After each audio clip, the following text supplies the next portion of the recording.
मेवाड़ जय उदयपुर। तो मित्रों, आज हम उदयपुर के सबसे सुंदर सुप्रसिद्ध गुलाबबाग की इस पावन धरती पर नवलखा महल के अंदर विजिट करने वाले हैं। और हमारे साथ आदरणीय हमारे अशोक जी आर्य साहब आज हमें पूरा महल दिखाने वाले हैं। और यहाँ पर क्या नया परिवर्तन हुआ है, किस प्रकार की यहाँ पर व्यवस्थाएं हैं, उसके बारे में आज पूरे नगरवासी और हमारे पूरे भारत भर के लोग उदयपुर की सुंदरता को आज जान पाएंगे कि कितनी बड़ी धरोहर है और इस धरोहर से हमारा क्या क्या संबंध है, उसके बारे में भी हमें जानने का पूरा आज मौका मिलेगा। तो स्वागत है अशोक जी आपका। जी धन्यवाद। ये हम इस समय नवलखा महल के सामने खड़े हुए हैं। गुलाबबाग को तो उदयपुर का हर व्यक्ति जानता है। ये यहाँ का ऑक्सीजन हब है और हर व्यक्ति इससे प्यार करता है। इसके अंदर ही एक नवलखा महल है। हो सकता है बहुत से लोगों तक उसकी जानकारी न हो। भारतवर्ष के नहीं, विश्व मानवता के समक्ष जो सबसे बड़े महापुरुष इस युग के हुए महर्षि दयानंद जी सरस्वती महाराज, वो महाराणा सज्जन सिंह का ये गेस्ट हाउस नवलखा महल एक्चुअली है क्या, ये सज्जन सिंह जी महाराज का अतिथि गृह था। उनके निवेदन पर महर्षि दयानंद यहाँ आए थे। 10 अगस्त 1882 को यहाँ आए थे और 6.5 माह यहाँ रुके थे।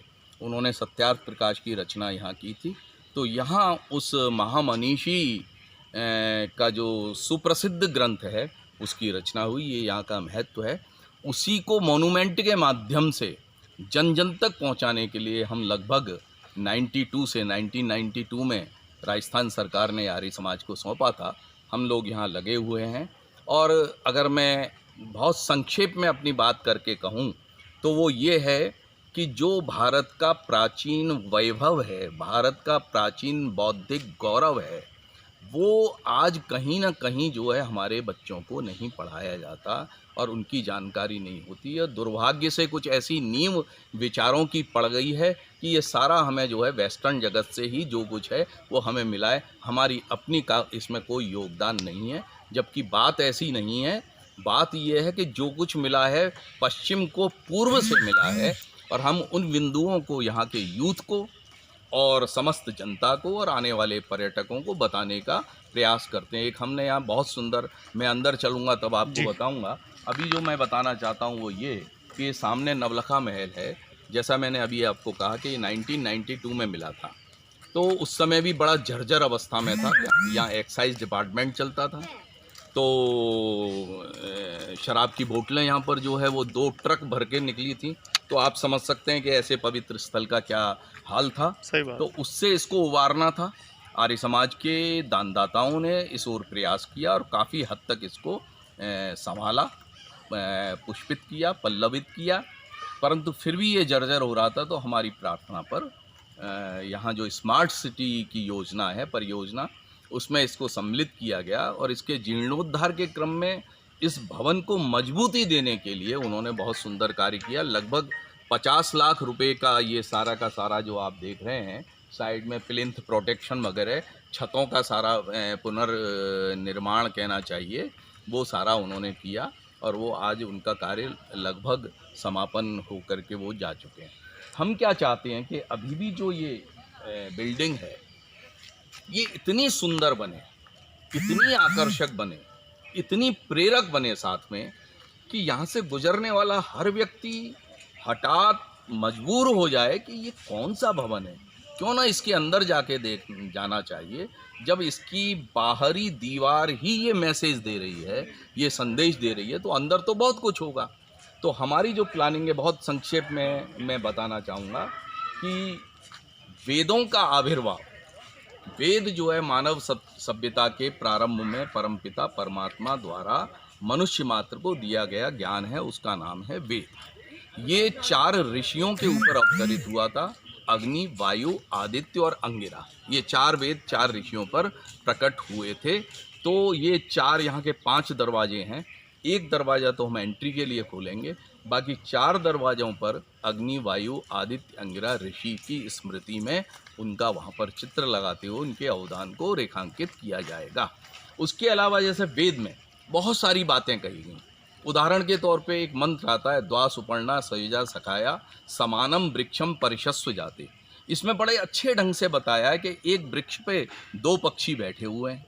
एक पक्षी तो वृक्ष के फलों का उपभोग कर रहा है, एक केवल देख रहा है। ये त्रैतवाद का दिग्दर्शन है। ये पेड़ क्या है?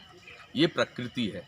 इस प्रकृति का रसास्वादन कौन करता है? जीवात्मा करता है। तो एक पक्षी जो फल को खा रहा है वो जीवात्मा है, और जो देख रहा है वो दृष्टा है।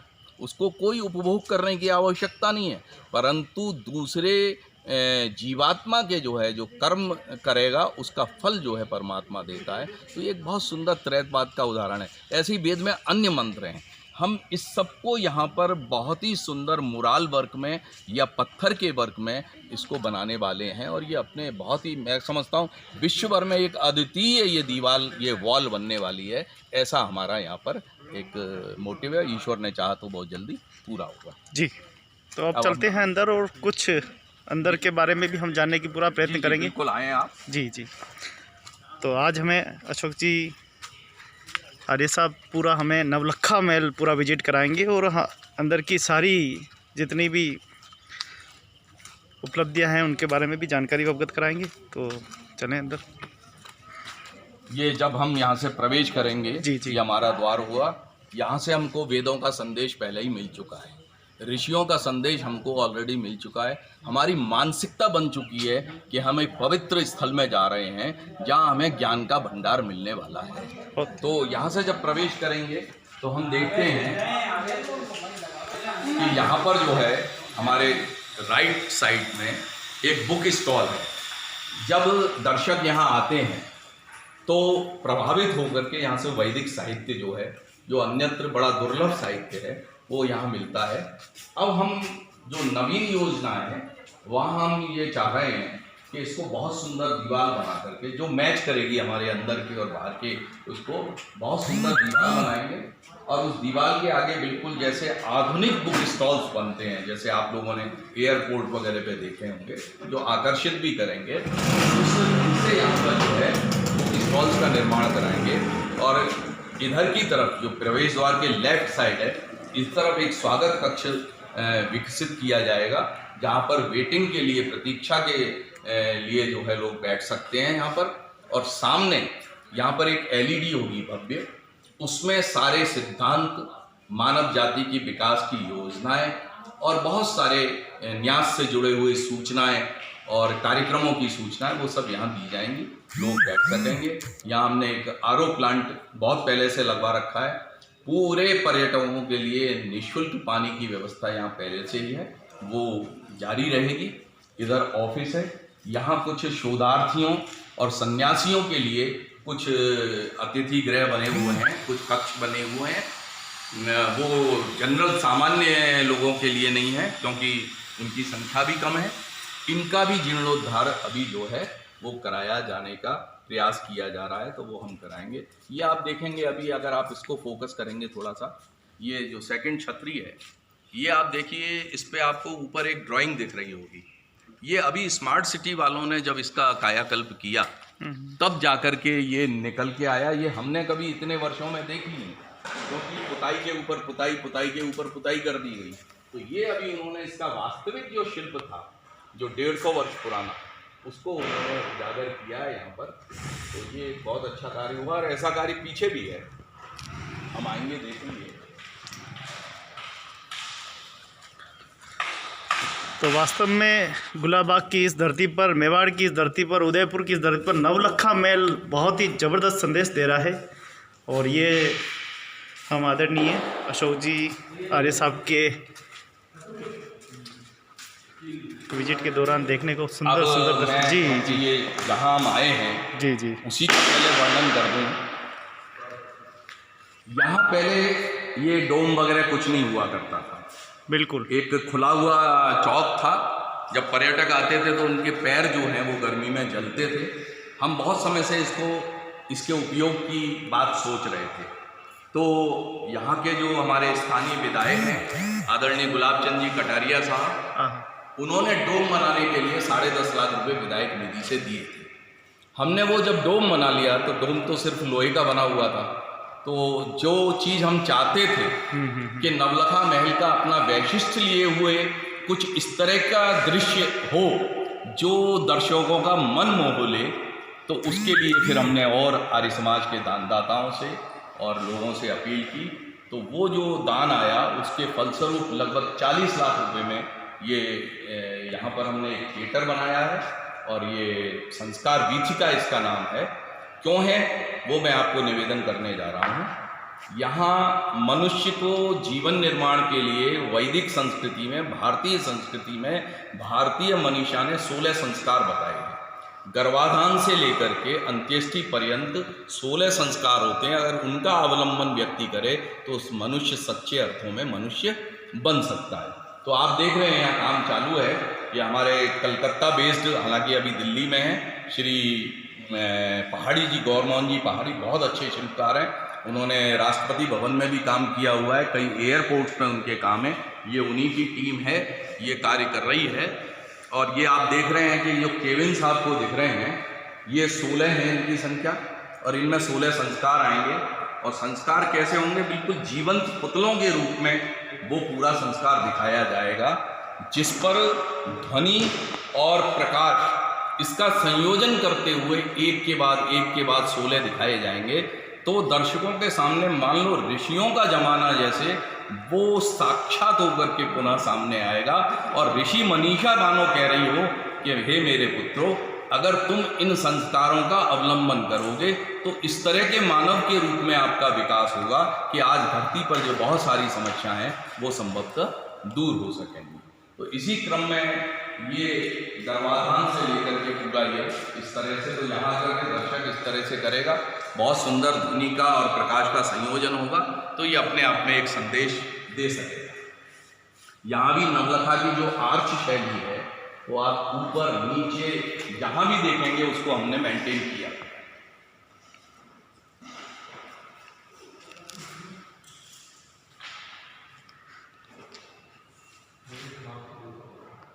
बहुत ही अद्भुत सुंदर ये निर्माण हुआ है, और काफ़ी कलाकारों ने, कारीगरों ने काफ़ी यहाँ पे मेहनत जो है वो रंग लाई है, और ये डूम जो है उसमें और वृद्धि और 4 चांद लगा रहा है। तो नवलखा महल से आप सीधा ये दृश्य देख रहे हैं उदयपुर की सुप्रसिद्ध मेवाड़ की इस नगरी से, उदयपुर की इस नगरी से गुलाबाग का ये दृश्य। और हम आदरणीय लगातार वर्मा जी के साथ बने हुए हैं, और लगातार आप पूरा दृश्य नवलखा का एक एक सत्य, एक एक देखो आप बता रहे हैं, बहुत ही अध्ययनता के साथ, बहुत गहराई के साथ। आइए कुछ नया दृश्य और देखने को मिल रहा है। ये देखिए हमने एक थिएटर बनाया है। जी जी। थिएटर तो बहुत सारे होंगे, पर ये सज्जा मैं नहीं समझता हूँ किसी थिएटर की होगी। भगवान श्री कृष्ण, भगवान श्री राम, सुभाष चंद्र बोस, राम प्रसाद बिस्मिल, ये अपने आप एक संदेश दे रहे हैं कि हम इस थिएटर में क्या दिखाने जा रहे हैं। यहाँ कोई बॉलीवुड की पिक्चर दिखाने का इरादा नहीं, परंतु हाँ, इसमें हमने उन्हीं सारे उपकरणों का उपयोग किया है जो कि पीवीआर सिनेमा में आपको मिलते हैं। जब इसकी साउंड आएगी, जब इसके दृश्य आएंगे, तो वो बिल्कुल उसी क्वालिटी के आएंगे। क्वालिटी से कोई समझौता नहीं किया है, पर कंटेंट से हमने वो कंटेंट इसमें दिखाने जा रहे हैं। अगेन मैं कह रहा हूँ, जो दीवारों पे आप चित्र देख रहे हैं उससे आप समझ गए होंगे कि हम हमारे बच्चों को, हम हमारे यूथ को, हम हमारे युवाओं को क्या दिखाने की मन में तमन्ना रखते हैं। हम चाहते हैं कि वो एक घड़ी इस आपाधापी के युग में रुक करके सोचे तो सही कि लाला लाजपत राय ने क्या किया, सोचे तो सही स्वामी श्रद्धानंद ने क्या किया, सोचे तो सही कि भगवान राम के चरित्र का हमें अनुकरण करना ही होगा। हमें सोचना ही पड़ेगा कि आज योगीराज श्री कृष्ण के चरित्र का हमें अनुकरण करना ही करना है, अगर हमें मानवता को विनाश से बचाना है। तो हमारी योजना ये है कि उदयपुर के आसपास के जो सैकड़ों विद्यालय हैं, उन विद्यालयों को आमंत्रित करके, और संभव हो कोई दानदाता अगर इस तरह का आएगा कि हमें बस दे देगा, तो हम स्वयं उनको लाएंगे और छोड़ने जाएंगे। पर हमारा एक ही सपना है कि हर विद्यालय का हर स्टूडेंट, हर विद्यार्थी यहाँ आए और ऋषियों की इस मनीषा के चमत्कार को एक बार अनुभव करे, ताकि उसे अगर प्रेरणा मिले तो अपने जीवन को उस रास्ते पे आगे बढ़ा सकता है। तो ये थिएटर हमने जो है उसी क्रम में बनाया है। बहुत ही सुंदर है।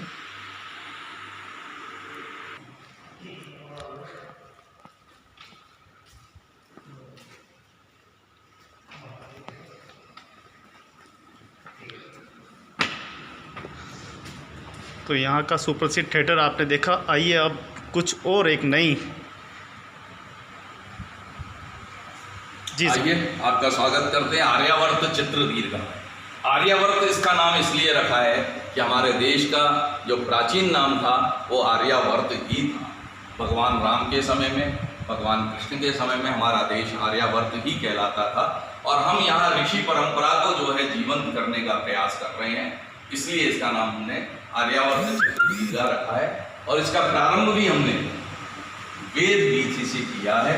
यहाँ पर आप देख रहे हैं महर्षि अग्नि, महर्षि वायु, आदित्य और अंगिरा, ये 4 ऋषि, इनके ऊपर जो है चारों वेद अवतरित हुए थे। यहाँ से हमने प्रारंभ किया है।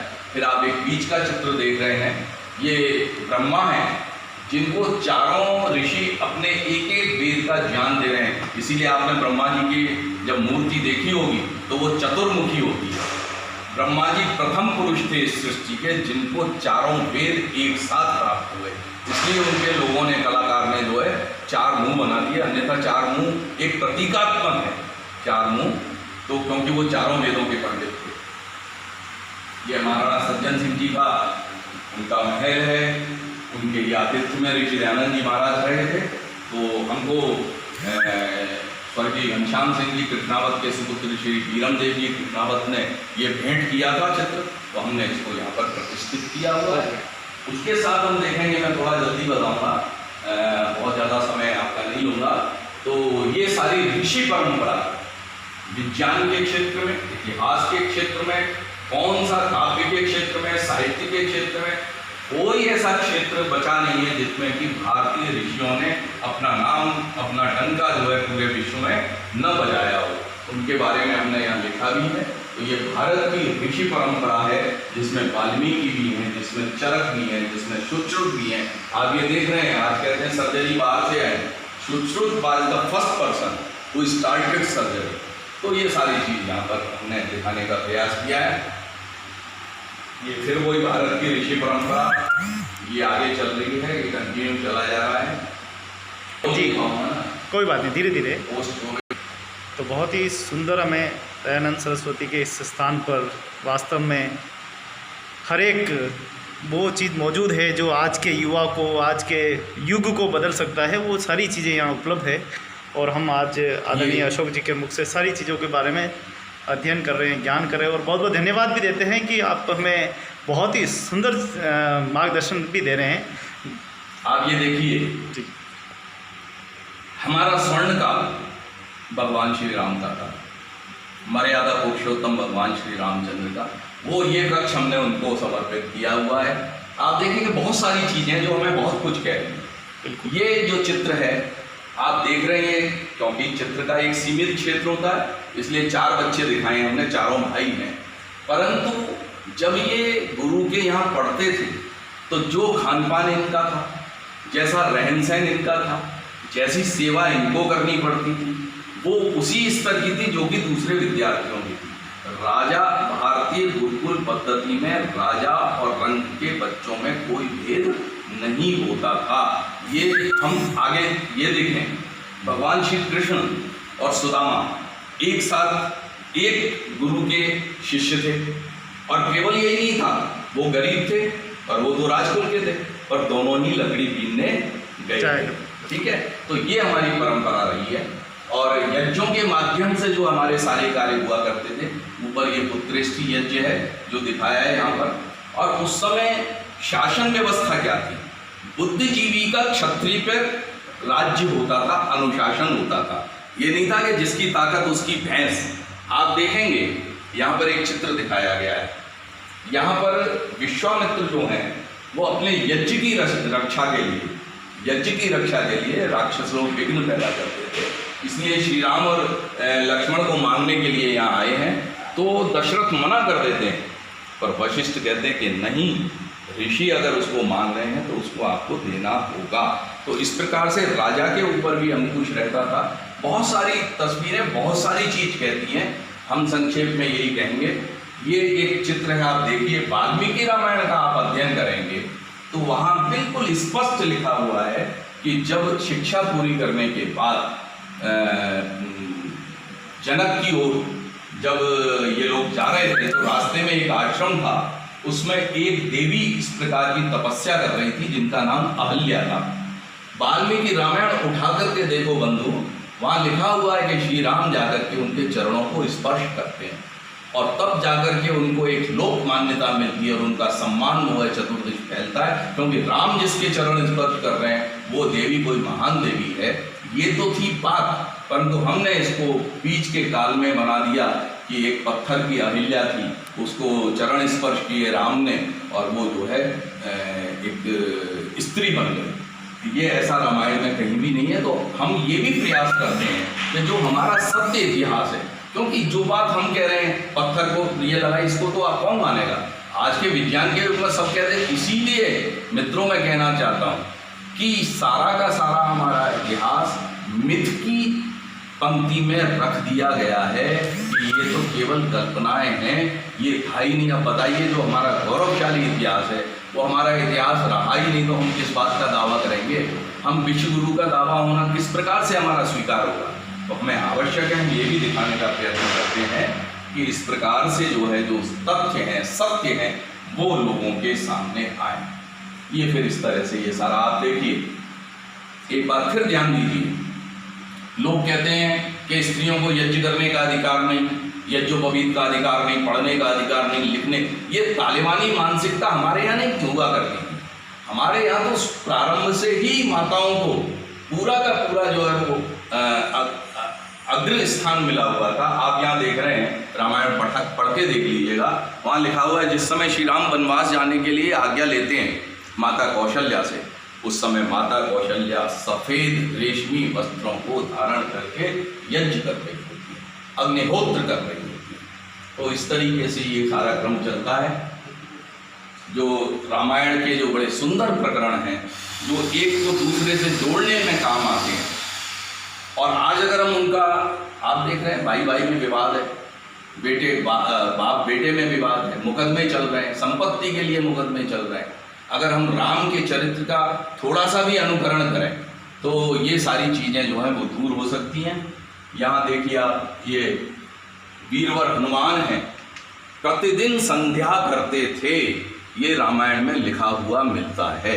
और इतने योग्य और पढ़े लिखे थे कि इनके बारे में स्वयं राम कहते हैं कि लक्ष्मण, ये कोई ऐसा व्यक्ति है जो संस्कृत का महान पंडित है। तो राम के इस सर्टिफिकेट को, इस प्रमाण पत्र को हमें अवश्य मानना चाहिए कि हनुमान इतने योग्य विद्वान थे, इतने महारथी महावीर थे। तो ये सारा हमने, बहुत छोटी जगह थी ये, उसमें थोड़ा 20 चित्रों के माध्यम से हमने ये प्रयास किया है। ये हमने कृष्ण चरित्र को यहाँ पर दिखाया हुआ है।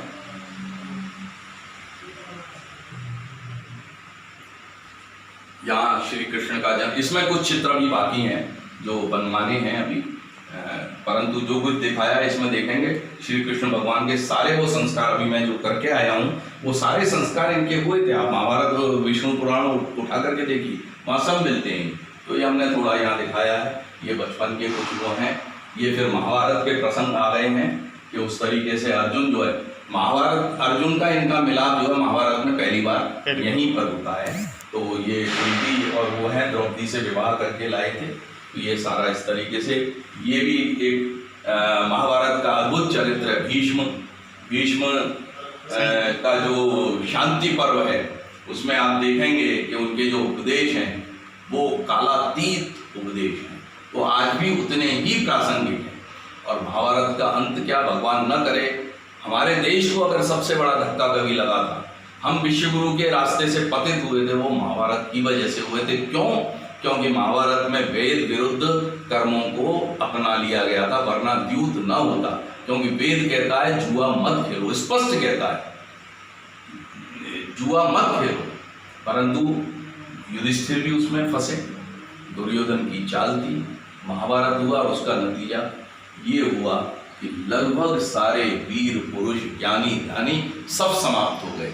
जब 18 अक्षौणी सेना समाप्त हो गई तो फिर आगे बचा क्या था? भारत तो वहाँ से उठने का प्रयास करके फिर भी अपने ताकत के बल पे आगे बढ़ा है, वरना महाभारत ने जो है बहुत बड़ा धक्का। और महर्षि दयानंद जी महाराज के कारण लिखते हैं सत्यार्थ प्रकाश में कि हमारे देश जो सोने की चिड़िया कहा था उसको सबसे बड़ा धक्का जो है वो महाभारत से लगा था। ये हम मेवाड़ की अद्भुत वीर प्रसूत धरा पर खड़े हुए हैं, तो क्यों ना थोड़ी सी जगह जो है आन बान शान के प्रतीक महाराणा प्रताप को दी जाए। ये थोड़े से चित्र हमने जो है तो महाराणा प्रताप जी महाराज के लगाए हैं। ये तो सज्जन सिंह जी उनके वंशज हैं और इसके अधिपति भी थे इस स्थान के, इसलिए हमने वो भी यहाँ पर चित्र दिए हुए हैं।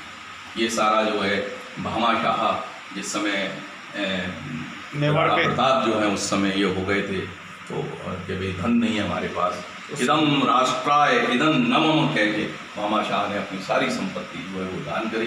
भगवान करे हम यही दिन देखना चाहते हैं कि हमारे देश में भी इस तरह की भावनाएं हों, जब भी आवश्यक हो देश को हम अपना सर्वस्व अर्पण करने के लिए तैयार हो जाए।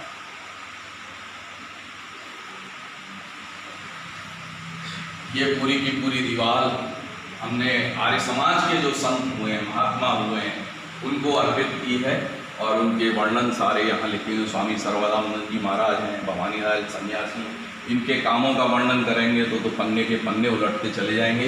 इसलिए संक्षेप में मैं ये कहूँगा कि जो चीज़ मैं अभी कह के चुका हूँ अब तक, उसी चीज़ों को आगे लेकर के जनता तक साहित्य के माध्यम से, वाणी के माध्यम से, जीवन चरित्र के माध्यम से जिन लोगों ने संप्रेषित किया, उन सबके चित्र, सबके तो नहीं, उनमें से कुछ एक के चित्र जो है वो यहाँ लगे हुए हैं, आप देख सकते हैं।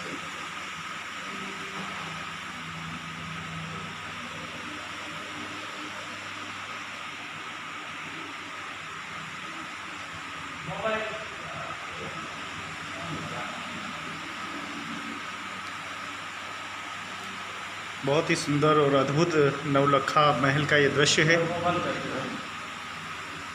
और काफ़ी ये हमारे टूरिस्ट हैं, दर्शक लोग हैं, यहाँ आते रहते हैं, आप देख रहे हैं, दूर दूर से आते हैं और यहाँ इनके लिए हमने ये रखा हुआ है। यहाँ आप आए हैं, कैसा इसके अंदर जब प्रवेश किया तो कैसा लग रहा है आपको, क्या महसूस हुआ है? बहुत अच्छा लगा सर। देश पे ना अपनी प्राचीन प्रकृति के दिखते हैं सभी जो हमारे मानपुर से है, सभी दर्शाए गए चित्रवर्ती, तो बहुत अच्छा लगा सर इसी को देखते हुए। और हम नागौर हरियाणा से आए हैं चीज़ देखने के लिए, लगभग 4.5 किलोमीटर दूर से आए हैं इसी को देखने के लिए। यहाँ देखने के बाद आप किस काल में पहुँच गए, किस युग में चले गए? सर हम जो हमारे पूर्वज हैं उन्होंने किस तरह जीवन व्यतीत किया था, क्या उनके भावार्थ थे, उन चीज़ हमें आज पता चला है कि हम किस तरह के युग में हैं और किस तरह के परिवर्तन में रहना चाहिए हमें चीज़ के लिए। सत्य किस तरह का होता था वो चीज़ हमें आज पता चला उसको देखने के लिए। बहुत काफ़ी सैलानी यहाँ देखने के लिए आते हैं, दर्शक देखने के लिए आते हैं। आप भी कुछ बताना चाहेंगे? बताना क्या है सर, ये हमारी जो पुरानी रीति रिवाज है, पुरानी जो जितने भी हमारे वेद हैं, सब के बारे में यहाँ से पता चलता है। जो चीज़ें हैं देखने में अच्छा लगता है। हम हमारे जो बैक जो पीछे हुआ है उसके बारे में सारी सामाजिक संस्कृति सारी चीज़ें पता चलता है। आने से बहुत अच्छा लगा। क्या इस तरह की संस्कृति पहले आपने कभी जीवन में देखी है? सर हमारे से बहुत पहले की संस्कृति है, ये हम कहाँ देख पाते हैं। हमारे पूर्वजों ने देखी है, जो हमारे पूर्वजों के जो बने हुए चित्र वगैरह इनसे पता चलता है कि पहले ये संस्कृति हमारे देश में थी।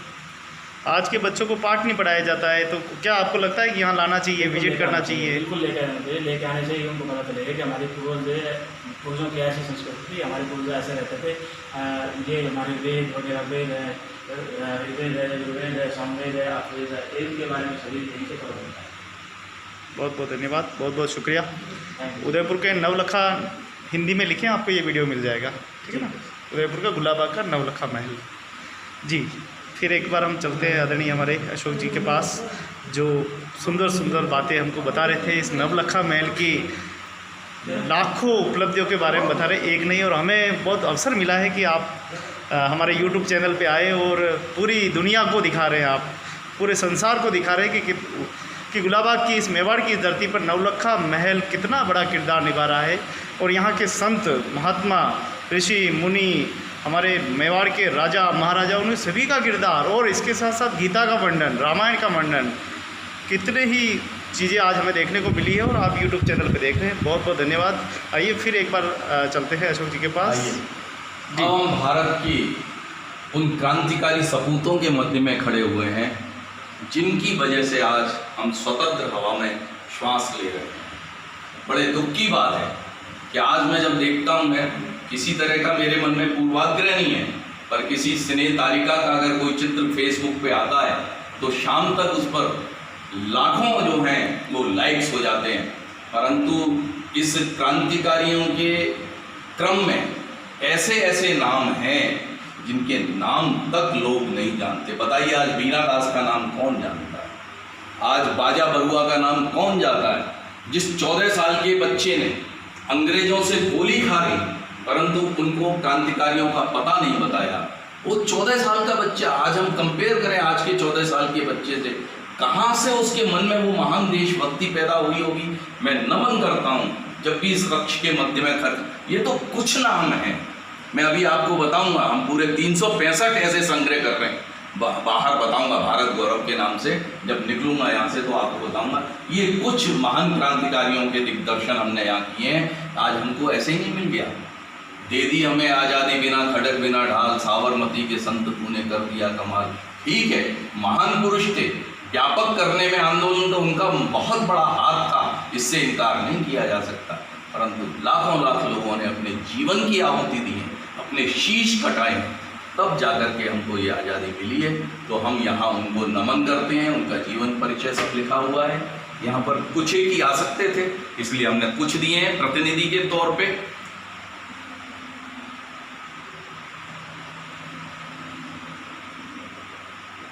बहुत ही सुंदर। और ये सत्यार्थ प्रकाश रचना कक्ष है, वो ग्रंथ जिसमें महर्षि दयानंद जी महाराज ने समग्र क्रांति का सूत्र दिया है।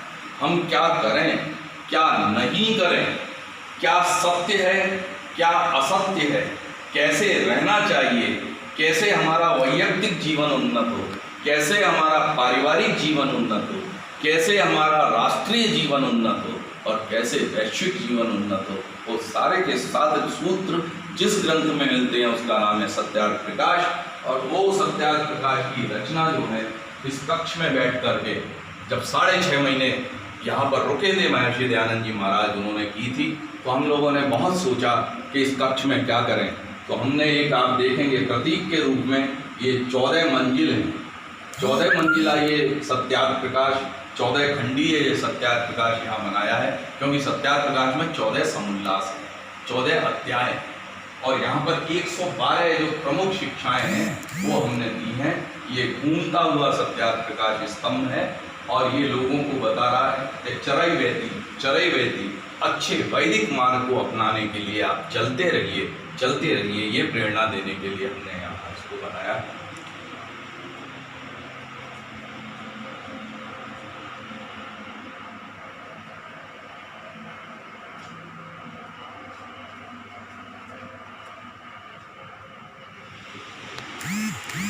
ये कुछ प्रमुख, वैसे इस कक्ष का हमने आरक्षित कर रखा था संस्कारों के लिए, 16 संस्कारों के लिए, पर अब क्योंकि संस्कार वीथिका बाहर बन रही है, इस कुछ महापुरुषों का जो है यहाँ पर हमने चित्र लगाया हुआ है।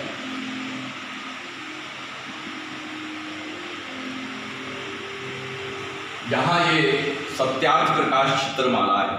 सत्यार्थ प्रकाश में जो शिक्षाएं दी हैं उनमें से कतिपय छपी हुई शिक्षाओं को लेकर के चित्रमय में हमने यहाँ से दिखाया है। जैसे सत्यार्थ प्रकाश में बाल विवाह का सबसे जोरदार खंडन किया हुआ है, किसी भी स्थिति में, बल्कि राजा का कर्तव्य बताया गया है कि बाल विवाह न होने दे, तो वो यहाँ दिखाया गया है। माता पिता की सेवा किस तरह से करनी चाहिए, उन सबको माता पिता अत्यंत श्रद्धा से उत्तम अन्न वस्त्र सुंदर ज्ञान आदि देकर अच्छे प्रकार जो तृप्त करना, अर्थात जिस कर्म से उनका आत्मा, किनका आत्मा, माता पिता का आत्मा तृप्त हो जाए, शरीर स्वस्थ रहे, उस कर्म से प्रीतिपूर्वक उनकी श्रद्धा, उनकी सेवा करनी है, वही श्राद्ध और तर्पण कहता ये है। श्राद्ध और तर्पण जो हम करते हैं आजकल, वो श्राद्ध और तर्पण नहीं है। श्राद्ध और तर्पण जीवित माता पिता का इस प्रकार से सेवा करे कि उनका रोम रोम गदगद होकर के आपको आशीर्वाद दे, ऐसा ऋषि दयानंद जी महाराज यहाँ पर कहते हैं। तो इस प्रकार से मद्य मांस को कदापि ग्रहण नहीं करना चाहिए, हिंसा होती है, जिस चीज में जैसा खाए अन्न वैसा हो मन, जो हिंसा से प्राप्त है वो आपके मन को भी दूषित करेगा। इसलिए ऋषि दयानंद इसका विरोध करते हैं। बाल विवाह अभिशाप है। ऋषि दयानंद कितनी बड़ी बात लिखते हैं, बाल्यावस्था में विवाह आर्यावर्त देश की हानि का प्रमुख कारण। तो ये उन्होंने 150 वर्ष पहले लिखा था, जो आज हम कर रहे हैं। अब यहाँ पर केवल कई लोग सोचते हैं कि सत्याप्रकाश धर्म का ग्रंथ है, उसमें केवल धार्मिक बातें हैं। मैं जैसे अभी बता के चुका था, मानव जीवन से संबंध रखने वाली कोई ऐसी बात नहीं है जो सत्याप्रकाश में नहीं हो। यहाँ देखिए ऋषि दयानंद ने सत्याप्रकाश में लिखा, रक्षा का अधिकार इनको। इवन हम टैक्स कैसे लें, आप देखिए कमाल किया है। जैसे जौंक, बछड़ा और हमरा थोड़े थोड़े भोग्य पदार्थ को ग्रहण करते हैं, वैसे राजा प्रजा से थोड़ा थोड़ा वार्षिक कर ले। इनकम टैक्स कितना होना चाहिए, 150 वर्ष पहले बताया, इतना होना चाहिए कि सरकार का भी काम चल जाए और व्यक्ति भी मुरझाए नहीं, जैसे कि फूल मुरझाता नहीं है, भौरा उसका रस ले जाता है। तो ये इस तरीके से किसान और परिश्रम करने वाले राजा हैं वस्तुतः। ये ऋषि दयानंद कहते हैं राजा कैसा हो उसके इतने सारे गुण यहाँ पर लिखे हुए हैं। हम वोटिंग करते समय ये सब तो देखते ही नहीं, हम तो ये देखते हैं कौन हमारी कम्युनिटी का है, कौन हमारा दोस्त है, कौन हमारा क्या है, और बहुत सारी चीजें देखते हैं। उनके बारे में मैं नहीं कहना चाहता। भ्रष्टाचारी को किस प्रकार से दंड देना चाहिए कि वो एक उदाहरण बन जाए, और क्या मजा ले किसी की कि आगे फिर उस तरीके के अपराध में लिप्त हो जाए। तो इस तरह की सारी चीजें, सभासद हमारे कैसे हो, हमारे MLA MP कैसे होने चाहिए, वो सारा लिखा हुआ है यहाँ पर। सेनापति हमारा कैसा होना चाहिए, दुर्ग हमारे कैसे होने चाहिए। और जिस सभा में धर्म जो है असत्य से सत्य मारा जाता है, अधर्म से धर्म मारा जाता है, वहाँ ये मान लीजिए कि उस सभा में सारे मुर्दे बैठे हुए हैं। यही तो हुआ था ना, भीष्म थे, द्रोण थे, धृतराष्ट्र थे, कौन नहीं था, कृपाचार्य थे। उस सभा में सब कोई था, जिसमें द्रौपदी को एक वस्त्र में ला करके उसका अपमान किया गया। तो वो कोई सभा थी? ऋषि दयानंद की बात माने तो सारे लोग पृथक बैठे थे, और यही कारण है, वो एक मूल कारण बन गया महाभारत जैसे युद्ध का होने का। तो ये मंत्री हमारे कैसे हों, ये सारी चीजें। एक तंत्र का विरोध किया है स्वामी जी ने। वो लिखते हैं इसलिए एक को स्वतंत्र राज्य का अधिकार न देना चाहिए, किंतु जो राजा हो वो सभापति के अधीन, तदधीन सभा, सभाधीन राजा, सब एक तरह से इंटरलिंक्ड होने चाहिए, एक दूसरे पे आधारित होने चाहिए। ये सत्याप्रकाश 24 भाषाओं में इसका अनुवाद हो चुका है। हमने हर भाषा के एक पेज को लेकर के यहाँ पर लगाया है, ताकि पता रहे, कोई जानना चाहे तो वो जान सके कि किन किन भाषाओं में सत्याप्रकाश का अनुवाद हो चुका है। ये जो भाषा है सारी भारत की है या पूरे विश्व की? विदेश की, विश्व की भाषा है। डच है, स्वाहिली है, बर्मीज है, बहुत सारी भाषा है, विश्व की भाषा है, पूरे विश्व। जर्मन, इवन जर्मन है, जर्मन भाषा, बहुत सारी भाषा है। ये फिर वही सत्याप्रकाश चित्रमाला है। इसमें अगर अविद्या का नाश और विद्या की वृद्धि करनी चाहिए। मैं केवल एक उदाहरण दूंगा कि सभी मतांतरों में ऐसा हो जाता है कि हम एक तरह से एक्सीलरेट करते हैं, बढ़ा चढ़ा करके बात कहने में, सुख का अनुभव करने लगते हैं, परंतु होता वो गलत है, क्योंकि साइंस उसको मानती है। अब जैसे किसी मत में कहा गया कि किसी बड़े व्यक्ति ने अपनी उंगली से यूं की और चंद्रमा के 2 टुकड़े हो गए, तो हर एक जानता है कि बात है। उसी प्रकार हमारे यहाँ भी है, ये अलंकार के रूप में कही गई बात है, हमने उसको रूल मान लिया कि साहब हनुमान जी उछले बचपन में और सूर्य को निकल गए पूरा। वो पृथ्वी कितनी बड़ी है, सूर्य कितना बड़ा है, कौन मानेगा। हाँ, अलंकार के रूप में ये बातें कही गई हैं, उसका उसी प्रकार से हमें अर्थ समझना चाहिए। तो इस प्रकार की कुछ घटनाएं हमने यहाँ पर दी हुई हैं, ये समझाने के लिए लोगों को, एक प्रतीक के रूप में, ये ज्योतिष के रूप में, फलित ज्योतिष के रूप में। तो एक पूरा एक कंपैक्ट हमने यहाँ कुछ करने की कोशिश की है कि थोड़ा थोड़ा थोड़ा थोड़ा थोड़ा चीज़ जो है वो हर फील्ड की मिले, ताकि दर्शकों का, आने वाले दर्शकों का जिसमें उनकी रुचि हो, वो रुचि के पूर्वक यहाँ से ग्रहण करके जाए। अब यहाँ से हमने महर्षि दयानंद जी महाराज का जीवन जो है वो 64 चित्रों के माध्यम से दिखाया हुआ है। जिस समय ऋषि दयानंद जी का जन्म हुआ गुजरात में, आप देख रहे हैं ये दीपक जला, उस समय यहाँ पर छुआछूत थी, उस समय यहाँ पर बाल विवाह था, उस समय यहाँ सती प्रथा जैसी चीज़ें थी। उन सबको दूर करने के लिए मानो भगवान ने जो है ऋषि दयानंद को मूल शंकर के रूप में पैदा किया। और मूल शंकर उसी रूप में आप देखेंगे यहाँ पर जब 14 साल के थे, मैं जल्दी से नरेट करूँगा क्योंकि बहुत लंबी बात है, इसकी हमने एक फिल्म भी बनाई हुई है, तो हम थिएटर में भी वो दिखाते हैं। क्या फिल्म ऑनलाइन भी पड़ी है, कोई हमारे दर्शक देखना चाहे तो? ऑनलाइन डालेंगे, अभी ये सब काम बाकी है थोड़ा सा। ठीक है। तो ये उन्होंने देखा, रात को बड़ी श्रद्धा के साथ जो है मंदिर में गए थे, पिता शैव थे, तो शिवरात्रि का दिन था, तो सब सो गए, परंतु ये जगे हुए थे क्योंकि पिता ने कह रखा था कि शिव जी साक्षात दर्शन हुआ उनका। तो इन्होंने देखा एक घटना के शिवलिंग पर जो है वो चूहे चढ़ रहे हैं। बस इनके दिमाग में एक बात आई कि जो शिव इतना शक्तिशाली है जिसको बारे में बताया गया है, वो चूहे को नहीं हटा पा रहा अपने शरीर से।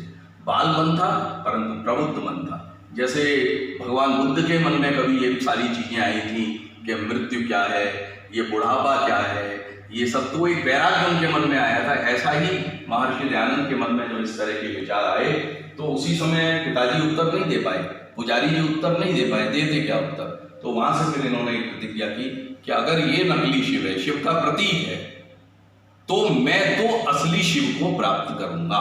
ये एक ध्येय इन्होंने वहां से बनाया। दूसरा ध्येय उनका बना ये कि बहुत जल्दी उनकी जो है बहन की और चाचा की मृत्यु हुई। तो ये इसके बाद इन्होंने देखा क्या था, ये तो बिल्कुल हंसते बोलते थे और अभी एकदम से चले गए। तो इनको बताया गया कि मृत्यु तो हर व्यक्ति को आएगी। तो यहाँ से इनके मन में वैराग्य का दूसरा बीज डला कि मैं जो है मृत्यु पर विजय प्राप्त करूंगा। विवाह करने का जैसा होता है, माता पिता ने सोचा इसका विवाह कर दो, तो ये उसी समय घर छोड़ करके निकल गए। कई लोग इनको ठग मिले, कई ऐसे थे नाम के सन्यासी थे, बैरागी थे, परंतु नर्तकियों के नाच रंग में रमे हुए थे। ये सब जगह गए, सब जगह से निराश हुए, वहां से आगे चले तो ये सिद्धपुर के मेले में आए। पिताजी को पता चल गया, तो यहाँ से इनको पकड़ लिया और पकड़ कर ले जाने लगे। एक कमरे में रास्ते में बंद कर दिया। जब पहरेदार सो गए तो वहां से ये हमेशा हमेशा के लिए निकल गए। ये पिता पुत्र का अंतिम मिलन था। फिर कभी भी ऋषि दयानंद जी महाराज उधर गए नहीं। संन्यास लिया, नाम दयानंद कहलाया, योग में निष्णात हुए, 18 घंटे की समाधि इनको सिद्ध हुई। स्वयं परमात्मा का साक्षात्कार जिस समाधि के बाद प्राप्त होता है, परंतु इन्होंने कभी भी समाधि जन्य विभूतियों को दिखाना नहीं चाहा, क्योंकि ये जानते थे ये सब रात बेकार की चीजें हैं और लोग इन्हीं को पसंद करते हैं और असली ध्येय को भूल जाते हैं। तो यहाँ से ये हुआ, इनको बहुत से लोगों ने लालच दिया। ये ऊखी मठ के महंत हैं, इन्होंने इनसे कहा अरे बेटा मेरे पास बहुत संपत्ति है, तू यहाँ आ जा, मेरा शिष्य बन जा, ये सारी मिल जाएगी। तो उसने कहा मेरे पिता के पास ऐसे आपसे ज्यादा संपत्ति थी, मैं तो उसको छोड़ करके आया हूँ। तो महाराज मैं तो सत्य को खोजने के लिए निकला। और सत्य के लिए उनकी इतनी प्रबल वो थी कि उन्होंने कुछ नाड़ी चक्रों का वर्णन पकड़ा था। तो एक दिन एक शव को बहते हुए देख करके उसको काट कर देखने लगे कि इसमें ये है या नहीं है। जब नहीं पाया तो उसी समय उन्होंने वो सारे के सारे ग्रंथों को पानी में फेंक दिया। इतने कष्ट आए, इसका एक प्रतिनिधि उदाहरण है कि अलकनंदा को पार करते करते उनकी ये आदत हुई कि एक बार वो नैराश्य मन में आया कि इस जीवन को त्याग देना चाहिए, परंतु दूसरे क्षण फिर आशा संचरित हुई कि नहीं, जीवन त्यागना तो कायरों का काम है, मुझे संघर्ष करना चाहिए और मैं इस पर विजय प्राप्त करूंगा। तो फिर ये आगे निकले। ये इस तरह के कई उनके आए, जब जंगलों में आदमी घूमता है, विचरण करता है, तो एक ऋषि ने जो है वो इनके ऊपर हमला किया, पर निडर सन्यासी। ये एक बहुत इंटरेस्टेड एक नरेशन है। बहुत जगह गए, देखा कहीं से ज्ञान पिपासा शांत नहीं हुई। किसी ने बताया मथुरा में गए। मथुरा में ये दंडी स्वामी गिरजानंद जी महाराज हैं, जो प्रज्ञा चक्षु थे, जिनकी आंखें चली नहीं थी, परंतु थे बहुत आर्ष विद्या के धनी थे और बहुत बड़े पंडित थे। तो इन्होंने जाकर कहा, दरवाजा खटखटाया तो भीतर से आवाज आई, कौन है?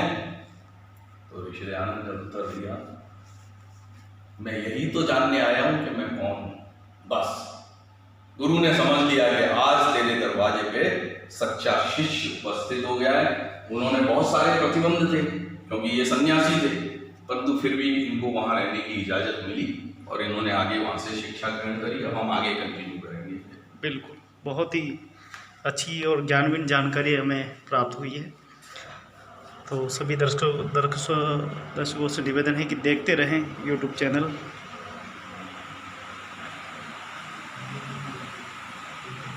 ये हमने अभी बताया था पीछे वहाँ पर कि गुरुजी ने, वो देख रहे हैं आप, सन्यासी होते हुए भी हमारे भारत में एक परंपरा थी, जब आप शिष्य भाव से अध्ययन कर रहे हैं तो कोई अंतर नहीं होता।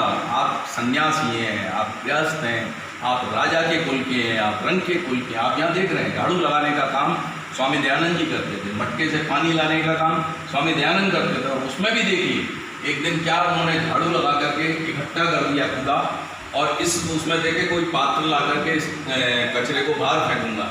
उतनी देर में गुरुजी आ गए और उनका पैर उस कचरे पे पड़ गया, तो गुरुजी को गुस्सा आया और उन्होंने इनके छड़ी से पिटाई की। तो आप देख रहे हैं जब वो शाम को क्या किया उन्होंने, तो गुरु के हाथ दबाने लगे। तो बोले बेटा तू आज मुझ पर क्रुद्ध नहीं है? बोले आपने तो मुझे प्रसाद दिया है, मेरा शरीर तो बच रहे, आपका शरीर कोमल है, उसमें कहीं दर्द हो रहा होगा तो लाइए मैं आपके हाथ जो है वो दबा दूँ। तो इस तरीके से ये सारा जो है पढ़ने का क्रम चल रहा है।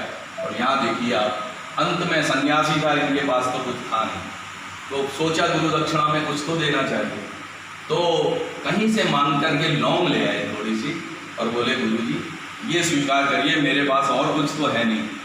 गुरु ने कहा तेरे पास क्या कुछ नहीं है? तेरे पास तेरी प्रबल आकांक्षा है, लोकोपकार करने की आकांक्षा है, और मेरी दी हुई विद्या तेरे पास है, वेद विद्या का तू पंडित है, जाओ इस भारतवर्ष को अपनी खोई हुई विद्या जो है वो सिखाओ और अपना पूरा जीवन जो है इसके लिए दे। इन्होंने वहाँ प्रतिज्ञा की, गुरु को वचन दिया कि मैं अपना सारा जीवन जो है वो लोक सेवा के लिए अर्पित कर दूंगा, और इतिहास साक्षी है इन्होंने अपने उस वचन को निभाया। स्वामी दयानंद अगाध पंडित थे, वेद विद्या के उस युग में कोई इनके मुकाबले पंडित नहीं था। तो उसको लेकर के अन्य मतांतर के लोगों से और स्वयं जो पौराणिक मत को मानने वाले लोग थे उनके शास्त्रार्थ होते रहे। ये कुछ प्रमुख शास्त्रार्थ जो हमने यहाँ पर, ये ईसाइयों के साथ शास्त्रार्थ है। ये इन्होंने कुंभ के मेले में जाकर के पाखंड खंडनी पताका गाड़ी थी और लोगों को आमंत्रित किया था कि आओ जो भी शंकाएं हैं आप मुझको उन शंकाओं का मेरे से निवारण करिए। ये गोरक्षा के विषय में आपको बता दूं मैं यहाँ पे, स्वामी दयानंद जी महाराज प्रथम व्यक्ति थे, गौ को हम अस्मिता के स्वरूप में और धार्मिक अवधारणा के रूप में पूज्या को मानते हैं, परंतु इन्होंने गौ का अर्थशास्त्र प्रस्तुत किया। गौ करुणा निधि एक छोटी सी पुस्तक लिखी और इन्होंने बताया कि गाय को मारने से कितनी हानि है और गाय को न मारने से कितने मनुष्यों का उपकार होता है, वो गिनती करके बताई।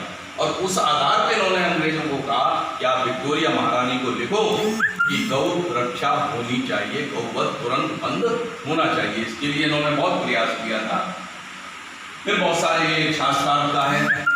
ये एक यहाँ पर ये कि स्वामी जी जातिगत ऊंच नीच को बिल्कुल नहीं मानते थे, स्वयं औदीच्य ब्राह्मण कुल के थे, परंतु इनका कोई अभिमान नहीं था, इनके लिए हर व्यक्ति समान था। एक नाई जो है आप देख रहे हैं चित्र में, रोटी लेकर के आया तो किसी ने कहा महाराज इसकी रोटी कैसे खाइएगा, ये तो नाई है। तो स्वामी दयानंद ने हंस करके उत्तर दिया, नहीं नहीं भाई, गेहूं की रोटी है, ये नाई की रोटी नहीं है, ये गेहूं की रोटी है, मैं इसे जरूर खाऊंगा। तो इस तरह के कुछ प्रकरण हमने दिए हैं। कई लोगों के जीवन बदल गए। एक पन्नालाल सेठ थे, उनका लड़का था, ये बड़ा इसका जीवन ऐसा ही था, परंतु जैसे ही स्वामी जी की सेवा में आया इस पर चमत्कारिक वो हुआ, उसने अपने जीवन को सुधारा। ये काशी शास्त्रार्थ के 3 दृश्य हैं जो बहुत बड़ा शास्त्रार्थ हुआ था। 60,000 लोग इस शास्त्रार्थ में उपस्थित थे, परंतु जब स्वामी जी को विजित नहीं कर पाए तो दंगा करके पत्थर आदि फेंक करके आप देखते हैं प्राण हरण की चेष्टा की। परंतु उस समय रघुनाथ कोतवाल जो वहाँ के कोतवाल हुआ करते, उन्होंने स्वामी जी के इसकी रक्षा की, जान की। और ये एक बहुत टर्निंग पॉइंट है ऋषि दयानंद के जीवन में। ये घटना मैं बस बताऊँगा। स्वामी दयानंद को जैसा मैंने अभी पिछले कहा था कि 18 घंटे की समाधि प्राप्त हुई, उसके बाद क्या शेष रह रहा था? आप 2 प्रतिज्ञाएं करके चले थे, सच्चे शिव को प्राप्त करूँगा, मृत्यु पर विजय प्राप्त करूँगा। वो दोनों ही प्रतिज्ञाएं आपकी पूरी हो गई। आपको 18 घंटे का समाधि सुख मिल गया। आप मोक्ष में जाने के लिए बिल्कुल द्वार आपके खुल चुके हैं, आपको कुछ नहीं करना है। परंतु स्वामी जी एक दिन जब समाधि लगाते बैठे थे, आवाज़ आई, आँख खुली, बड़ा कारुणिक दृश्य देखा कि एक माँ अपने बच्चे को बहाने के लिए कफन में लपेट कर जो कपड़ा लाई थी वो उसकी साड़ी का टुकड़ा था। उसने अंधेरे में उसको बहा करके उस कफन को लेके वापस अपनी लज्जा को ढकने के लिए उसको पहन लिया। स्वामी जी उस दिन फूट फूट करके रोए कि ये देश जो सोने की चिड़िया कहा था, आज वहाँ की ऐसी स्थिति हो गई कि एक माँ के पास अपने बच्चे के कफन के रूप में एक कपड़ा छोटा सा उपलब्ध नहीं है। वो अपनी लाज को हटा करके उस बच्चे को बहा करके पुनः उसी कफन को अपने बदन पे डाल। स्वामी जी ने उस दिन व्रत लिया कि मेरा मोक्ष तो जब होगा, जब हो जाएगा, मुझे कोई आवश्यकता नहीं है, पर इनको मोक्ष दिलाना, इनको अच्छा जीवन दिलाना, इनको उन्नति के पथ पे ले जाना, ये मेरा आज से काम होगा। तो स्वामी जी इस तरह, ये स्वामी जी के शारीरिक बल का प्रतीक है। कासगंज जी की घटना है, बैल आ रहे थे, स्वामी जी ने, सब लोग तो डर गए और स्वामी जी ने उसको हटा दिया। ये स्वामी जी का एक सेवक थे पंडित इच्छाराम जी, उनके सिर में दर्द हो रहा था। स्वामी जी को पता चला, आके सिर दबाने लगे। वो एकदम से हड़बड़ा गए, अरे महाराज आप कहाँ मेरे? बोले सब मनुष्य एक समान होते हैं, दुख में हर एक को दूसरे का साथ देना चाहिए। तो इस तरह के बहुत सारे उदाहरण हैं। ये आर्य समाज की स्थापना उन्होंने की थी मुंबई में माणिक जी की वाटिका में, तो उसका दृश्य हमने यहाँ दिखाया। और आर्य समाज ने अपने स्थापना से लेकर के अब तक जो कार्य किए वो अपने आप में एक इतिहास हैं, और इतिहास के स्वर्णिम पृष्ठों में वो सारे उनके कार्य जो हैं वो दर्ज हो चुके हैं। ये लोगों ने स्वामी जी का अपमान करने में भी कोई कसर नहीं छोड़ी थी कि आप देखेंगे ये पुणे की एक घटना है, लोगों ने वहाँ पर ये गर्भानंद सरस्वती गधे पे लिख दिया ताकि स्वामी जी अपमानित हो जाए और ईंट पत्थर फेंकने लगे, पर महर्षि दयानंद पे इन चीज़ों का कोई प्रभाव नहीं पड़ता था। ये महादेव गोविंद रानडे साहब हैं जो कि जिन्होंने ये सारी व्यवस्था की थी, और स्वामी जी का प्रभाव वहाँ उस समय के बहुत सारे बुद्धिजीवियों पे था, बहुत सारे उनके शिक्षकों ने। आगे चलेंगे।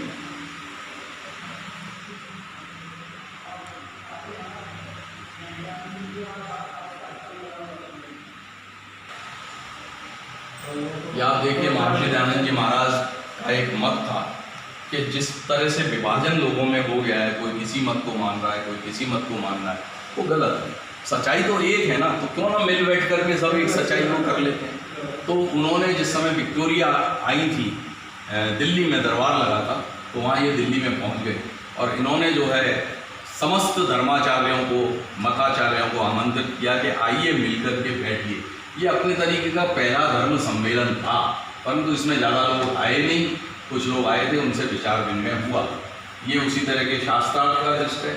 ये थियोसॉफी सोसाइटी के जो कर्ता थे कर्नल अलकाट और मैडम ग्लोबटस्की, ये इतने प्रभावित हो गए विदेश में रहते हुए कि वहीं से उन्होंने स्वामी जी को अपने थियोसॉफी समाज का संरक्षक घोषित कर दिया।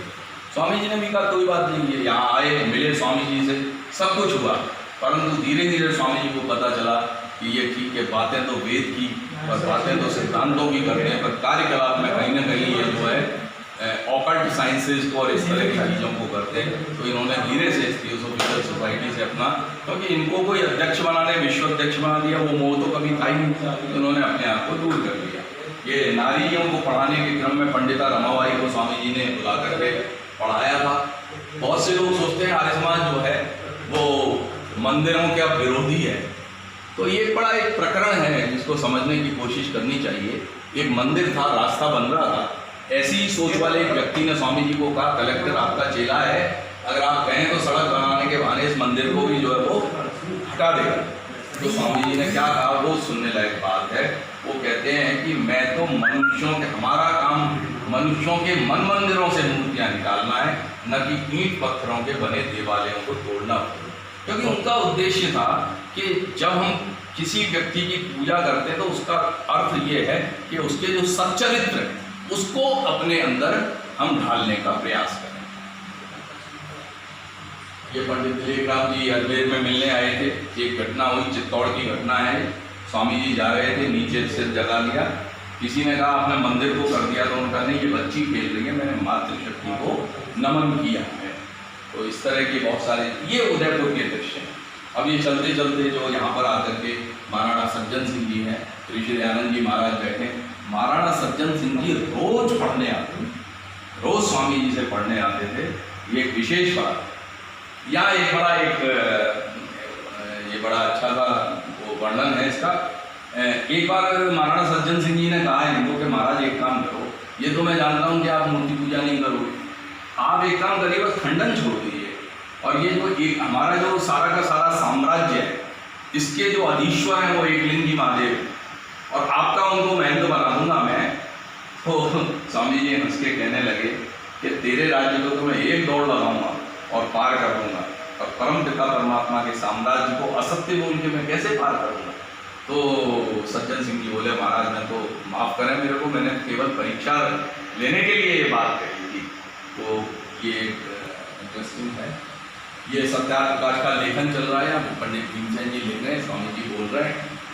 ये एक दृश्य मैंने जैसा भी आपको पीछे बताया था कि योग दर्शन में लिखा हुआ है कि जब उच्च कोटि की समाधि को कोई व्यक्ति प्राप्त करता है तो उससे पहले बहुत सारी विभूतियाँ, उसको बहुत सारी सिद्धियाँ मिल जाती हैं। स्वामी जी ने कभी दिखाया नहीं, अनायास उदयपुर की ही घटना है। ये दूध तलाई का क्षेत्र है जो अपने पास में ही है। स्वामी जी जब घूमने जाते तो एक दिन मौज में आकर के जल के ऊपर पद्मासन लगाते, तो वो सहजानंद जी यहाँ पर एक शिष्य बने थे इनके, इन्होंने देख लिया, इसलिए ये दृश्य जो है वो प्रकाश में आ गया और इसी को हमने अंकित किया है उनकी, और उनको अंकित नहीं किया है। तो ये चीज़ है। यहाँ पर उन्होंने अपनी परोपकारी सभा की स्थापना की थी कि मेरे बाद ये 23 सभासद जो हैं वो काम करेंगे, और महाराणा सज्जन सिंह जी को उसका अध्यक्ष बनाया। ये शाहपुरा के, जैसे मैंने आपको कहा ना, बहुत से राजे और नवाब जो हैं वो स्वामी जी के मुरीद थे, उनके शिष्य थे। शाहपुराधीश बहुत प्रभावित थे। आप यहाँ से उदयपुर से जाके शाहपुरा गए, और यहाँ से जब जोधपुर गए, बस ये अंतिम समय का एक थोड़ा सा चित्रण है।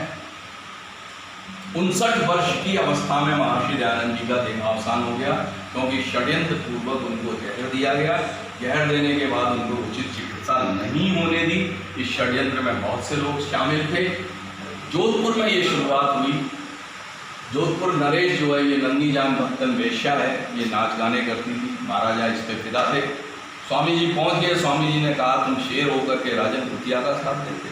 बस इस बात को लेकर के इसके मन में जो है नफरत पैदा हो गई, और उसके संग और लोग मिल गए, और उन्होंने रसोइयों को मिला करके स्वामी जी को दूध में जहर दे दिया।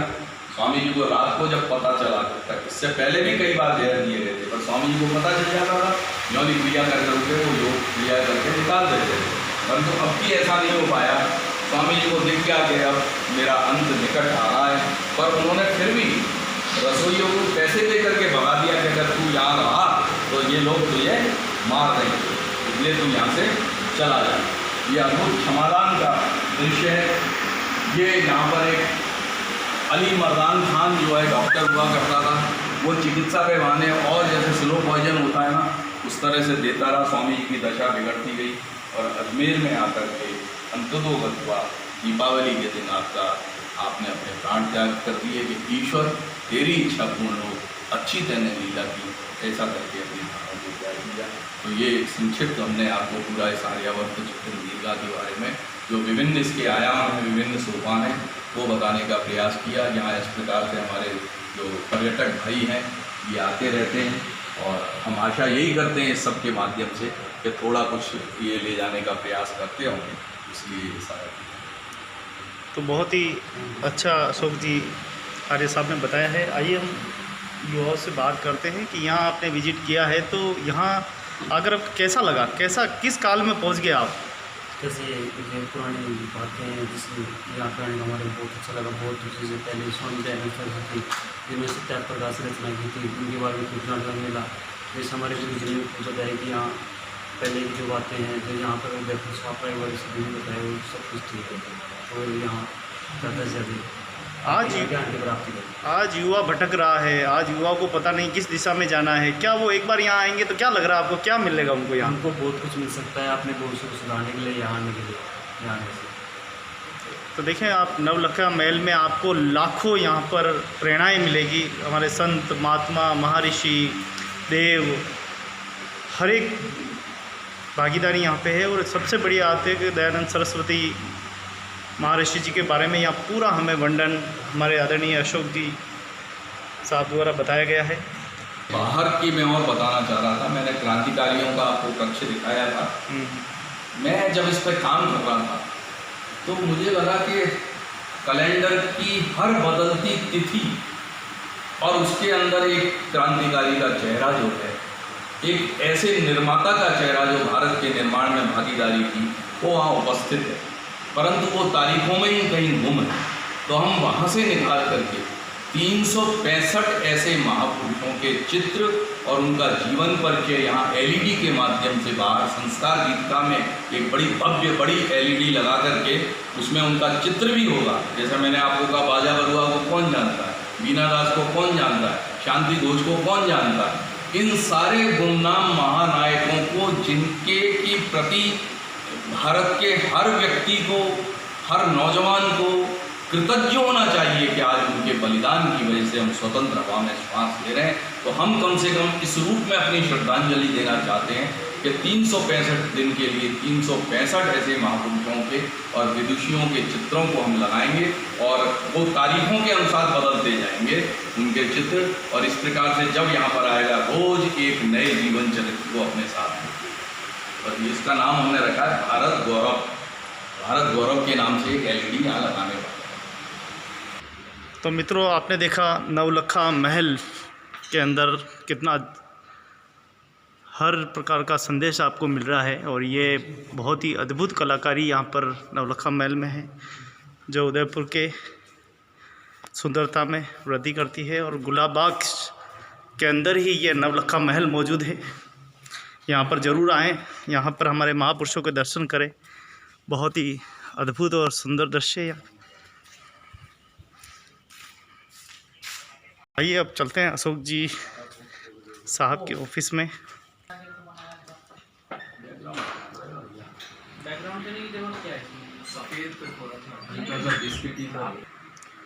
आपके लिए चाय तो बनवा।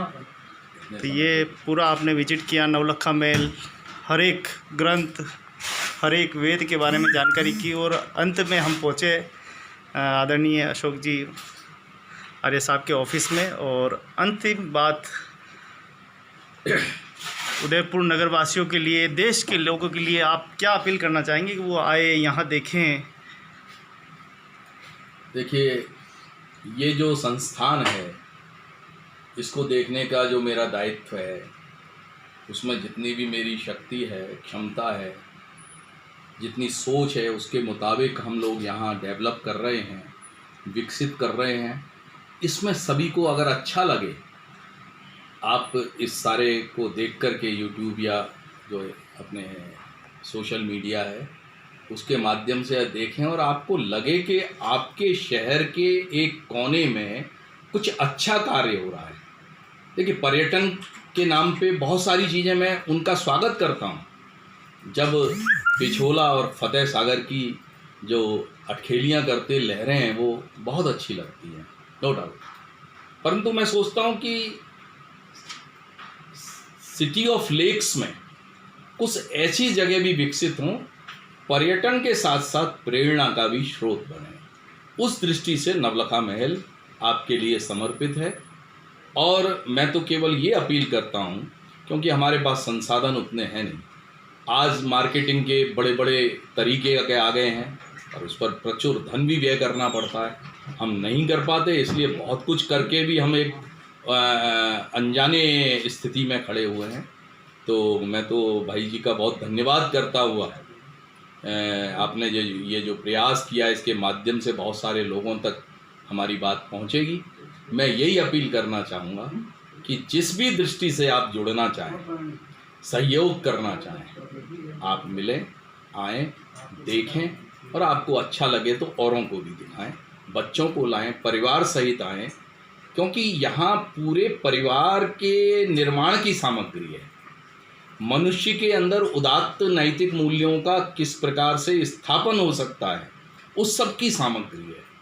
प्रश्न ये जरूर है कि हर व्यक्ति को अलग अलग स्तर पर स्पर्श करता है, तो जितना जिसको स्पर्श करे, पर एक प्रयास हमारा जरूर है कि हम भारत के, अपने ऋषियों के, भारत के प्राचीन जो उनका वैभव है, जो बौद्धिक संपदा है, उस सब से हम आपका साक्षात्कार करा सकें, सत्य के आलोक में करा सकें, बिना किसी आवरण के करा सकें, उसके लिए हमने प्रयास किया है।